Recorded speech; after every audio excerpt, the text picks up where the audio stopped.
সকাল হলো, হরিদা বাজারের ব্যাগ নিয়ে চলল। ওই যে এলো, সিট ছাড়ার নাম করবে না। এত তাড়াতাড়ি বাড়ি থেকে না বেরিয়ে একটু বেলাতেই তো বেরোতে পারো। তুমি তো জানো তোমার বৌদি সকাল সকাল বাজারের দিকে না বেরোলে পাড়া পুরো মাথায় করে দেয়। তাই জন্য একটু সকাল সকালই বেরোতে হয়, বুঝলি তো।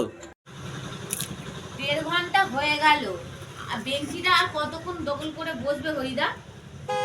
দাঁড়াও দাঁড়াও বৌদি দাঁড়াও, এখন বেগুনের দাম সবে 40 থেকে 30-এ নেমেছে। আর কিছুক্ষণ দাঁড়াও। তোমার বৌদি বেগুনের ঝাল খেতে হেবি ভালোবাসে। বেগুনের ঝাল না পচা বেগুনের ঝাল? এই যে হরিদা তুমি এখানে বসে আছো, ওই দিকে বাজারে বেগুনের দাম 40 থেকে 15-তে নেমেছে। হ্যাঁ সে কি রে বৌদি, পরে বসে দিচ্ছি।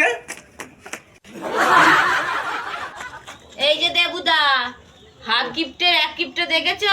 ওই যে দৌড়ে পালালো। কাকা একটু কম জম হবে না? ও কাকা,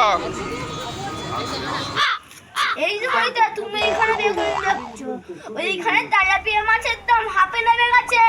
হ্যাঁ ও কাকা তুমি ওজন করে রাখো, আমি এক্ষুনি আসছি।